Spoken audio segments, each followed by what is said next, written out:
Hello everybody and welcome back to another video on my channel. I'm gonna make this intro short and sweet because what you're here for is what the video is about. In this week's video, I'm gonna work on something that I've been putting off forever. Since I probably started this whole project, I knew I wanted to make this. I knew it was gonna be difficult. I didn't really know how I was gonna go about it, but I decided it's finally time. It's one of the last things I need to make, and that means that in this week's video, I'm going to make the chandeliers. I was super stressed about this from the very beginning. I just didn't know how I was gonna do it. And luckily, Ara from Bentley House Minis made a chandelier for one of her 12 scale projects, so I can kind of work with that. And I took a lot of inspiration from that one, so I'm gonna link it below or whatever.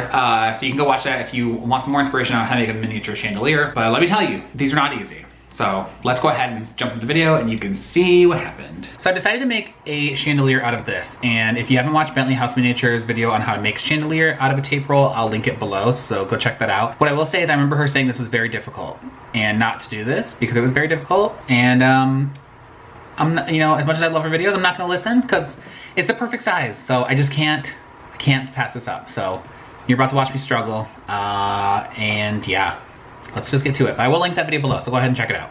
If I remember correctly, in Bentley House Miniatures video, she actually advised against doing this. And I almost always listen to her advice when she gives advice on things in her videos. But I figured, you know what? I'm gonna try this out. It's what I've got, and I'm just gonna do it. That was a mistake. This is incredibly difficult, and I think the tape wrap that I do have, like the little cardboard piece, it's very thick. I think it's from, I don't even know, some kind of maybe packing tape, and it is very, very thick. And I tried using an X-Acto knife, which I don't show here on camera. It could not cut through, so I had to use a box cutter. And the box cutter, even that, it's like a newer blade. It was very difficult to cut through. Honestly, probably a little dangerous, and I would not recommend this. So while it does end up working, be careful, because I understand now why Ara suggested against this. It could be dangerous. And it ended up being so difficult and dangerous that I considered giving up on making the second one, which will be a recurring theme in this video.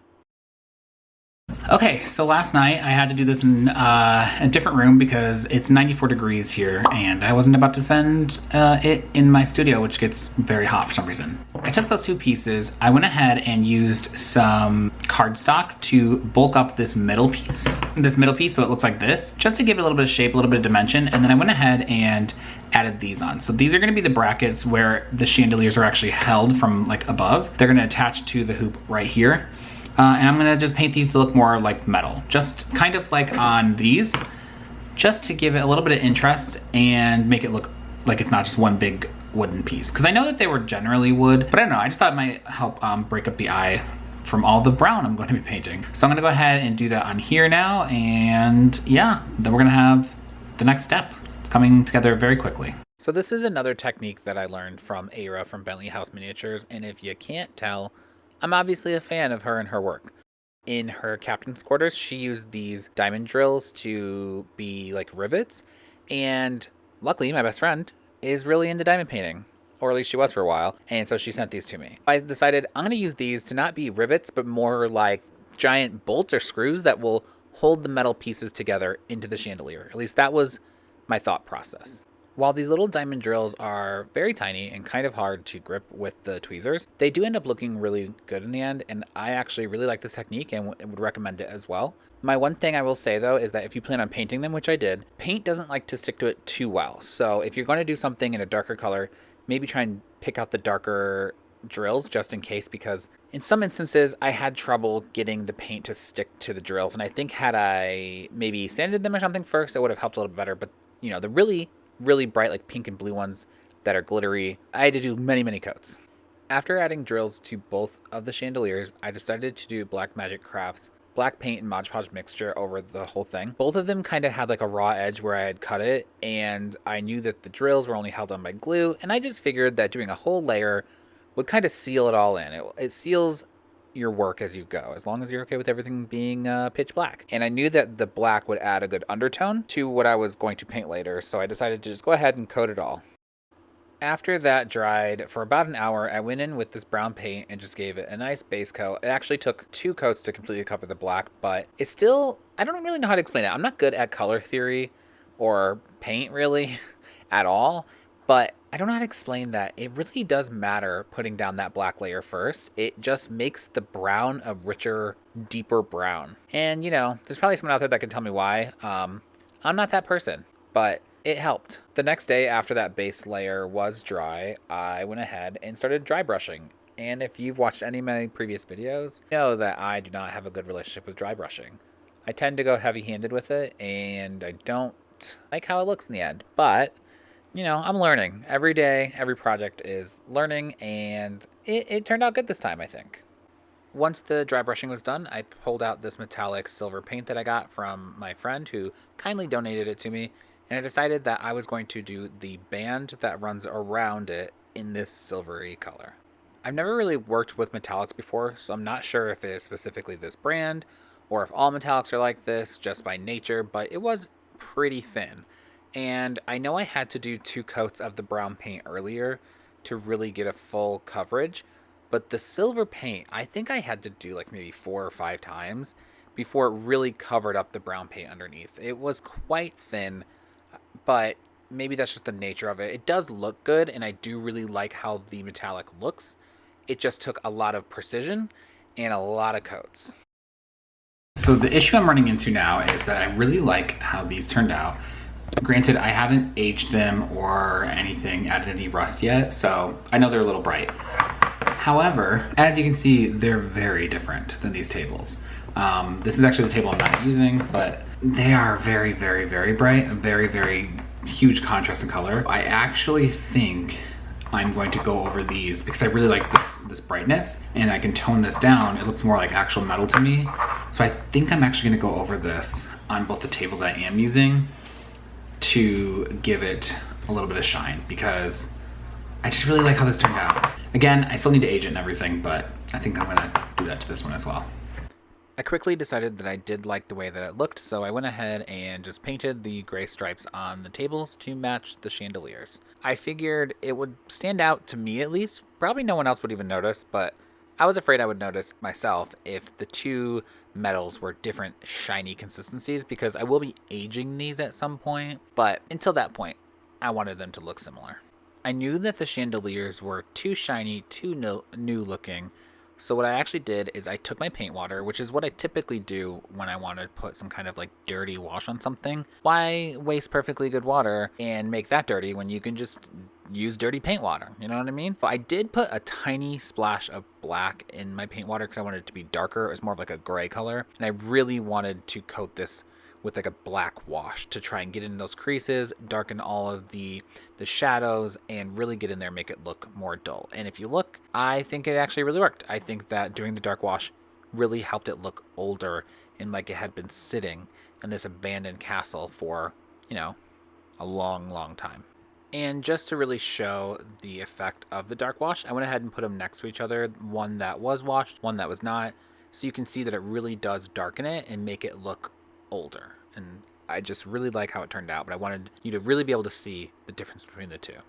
Now that these are aged, I'm liking them a lot more. They still look really shiny on camera, but I promise they're not actually this shiny. I mean, they're still shiny, don't get me wrong, but I have an light right here, which is illuminating it way more than normal. So you'll see at the end of the video, once I actually put it into it, what it'll look like. I actually have these little tiny discs that came with the bulbs I made for my Tunnel of Love. And if I cut off the bottom piece of this, it'll look like a little tiny like metal holder. And I was thinking that I could put these around here to be where the candles would sit. And I thought about using the back piece to be the part that actually, you can't even really see it, it's so tiny. I thought about using this top piece for the part that's supposed to hold up the chandelier, but they're kind of not, when I cut it, they're not holding together. It's plastic, it just looks shiny. So I actually have these metal rings that I have no idea why, and I'm gonna use these instead. I'm gonna cut these in half with these trusty wire cutters, or whatever these are, and I'm gonna use that for the part that holds us up. So that's what we're gonna be doing next. Doing this felt incredibly tedious, but one of the things I was trying to do for this project is to see how cheaply I could do it for. So I wanted to use a lot of things I already had in my craft supplies, which is why I'm using these weird plastic things. Again, the jump rings, I don't know where they came from, but I wanted to use things I already have, because creating miniatures isn't always about buying a new supply for this very specific thing. Sometimes it's just using junk that you have in your drawers, and it can still look good. While it was tedious, in the end, it ends up being worth it. I went ahead and did a practice one. I'm gonna try and show you as best as I can, because this is very, very, very tiny. But basically what I'm doing is I'm taking, come on pliers, come on pliers. I'm taking the tiniest little half of an O-ring, and I'm pushing it into this to give myself an indent, and then I'm taking the end of the tweezers, making a tiny little hole, and then dipping this in glue and putting it in there. I need a little bit of hole so that way it is anchored more into it, because if it's not, I'm afraid it'll just whack right off. So that's what I did with this one, which you can't really see because it does not want to focus. I'm gonna do that for all 4 on this one, and then all 4 on this one, and then let it dry. But this is one of the last steps actually to being done. I do need to dry brush these because I don't think I can do a black, watered down black paint, because it is actual metal and not just paint. So I guess maybe I could try. But I'm gonna go ahead and mark this and then put it in. When I originally tried adding these, I thought it would be enough just to glue them onto the chandelier, but I quickly realized after knocking off about 5 that it needs to be indented a little bit into the actual chandelier. This does end up causing a little bit of an issue later when I'm attaching the chains, because it's very, very tedious, but it does help anchor it to the chandelier and makes it for a stronger connection, because something I was really worried about is that these were just going to keep falling apart if there was no deep connection between the jump ring and the chandelier. And I really wish I could show you what I mean up close, but this is a very tiny, tedious thing. These jump rings are incredibly tiny. Once I was done with the jump rings, I took the little lids that were from the glass bulbs from my Tunnel of Love project, snipped the little plastic thingy off, the little hoop, and then I kind of arranged them on the chandelier where I thought would make the most sense if there were candles on this, which I might do in the future. I don't know how to do a 24th scale candle. I'm sure I can figure it out, but I haven't decided yet because I don't know how long a candle would last in an abandoned castle. Wouldn't it just melt into a puddle? Shower thoughts, you know? It's still drying, but this is where we're at so far. They're kind of tipping a little bit, and I'm having to slowly fix them as they dry, but I'm not too concerned because it's supposed to be abandoned and this was made in medieval times, so it's gonna be perfect. I don't know. They're probably better at precision than I am. Still drying, and then we're going to add the chain that's gonna hold it up. And then I'll start on the second one, probably off camera, so that way you don't have to watch me doing the same thing twice. All right, next. It's all dry. Some of them are a little wonky, especially like this one. But I feel like when it's hanging up, you won't notice as much. It does need to be aged, so it is a little bit shinier than I'd like it to be. There's no rust or anything yet, but you know, we're moving in the right direction. This one is not done yet. It still has the little hooks, but not the bowls. For the sake of this video though, I want to get one done so I can show you. I might finish this one off camera just because. I don't know yet, but I'm gonna go ahead and start with this. I did have to do a little finagling with this chain because it is incredibly tiny. And I do have these hoop rings that I used for these that I cut in half, but they are too big to fit through here. So I had to shove the tweezers into these little tiny rings and pry them open to be wide enough to so I could fit that through. So I'm gonna make 4 of these this size, and then I'm gonna connect them in the center and see how that looks. So let's get started on that. Dang it. That's not what I dropped. Ah! Ah! No. Where'd it go? I need to turn this camera off because I can't figure out what I'm doing. I'm not gonna lie, I feel like I've gone absolutely mental, and I've considered giving up on the other chandelier because of how much work this has taken. I'm not giving up on it yet, but oh my gosh. These jump rings are so tiny. They fly everywhere. Like, I would not recommend a chain this small. I would rather do something out of scale than work with this chain again. I already have it though, and I'm trying to, you know, work with what I have. That's part of the project. It lifts up. And as you can see, some of them are not taut, which they're supposed to be. But you know, I put this together and took it apart about 5 times, and I didn't like how it was looking, so I kept redoing it, and I still don't really like how it looks. But that's okay. It's okay. Better is done than perfect, right? As the quilters say, finish is better than perfect, and I'm gonna go with it because this, I'm over it. I'm not gonna lie, I'm over it. I have to make the other one. I'm gonna make it off camera too.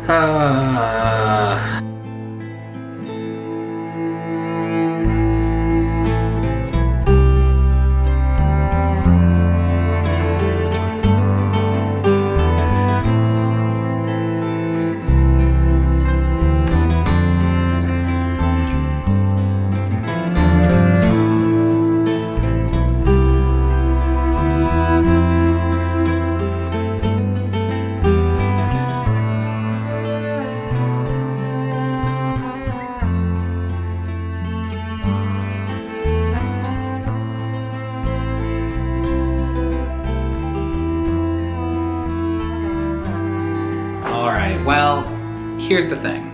I'm done with the chandeliers. I like the way they look. They look nice. I think they're gonna look nice in the room. The issue I'm running into is that I have to pack up this project for the foreseeable future, and I don't know when I'm gonna be able to take it back out. And for me to pack this project up, I need these, oh no, they're getting tangled. I need these to not be installed because I need to pack the remaining things. They keep getting tangled with this chain. I need to pack these with the remaining things that are going into the room, inside of the room, and then store it.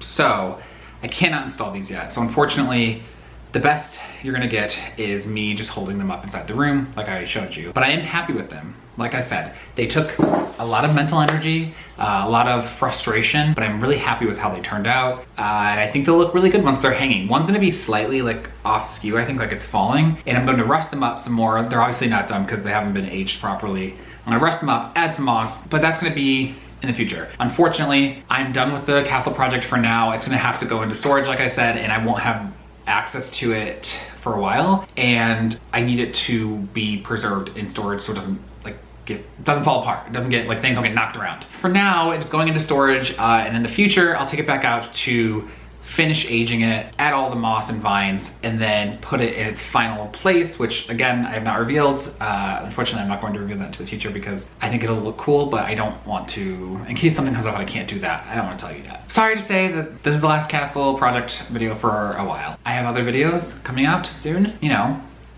don't disappear just because the castle is gone. That's it for this week. Let me know in the comments below, do you like the chandelier? Is it something you would have done differently? Have you ever made a miniature chandelier? Let me know. And that's it for now. So make sure if you like me or you like miniatures, you hit that subscribe button below, and I'll see you in my next video.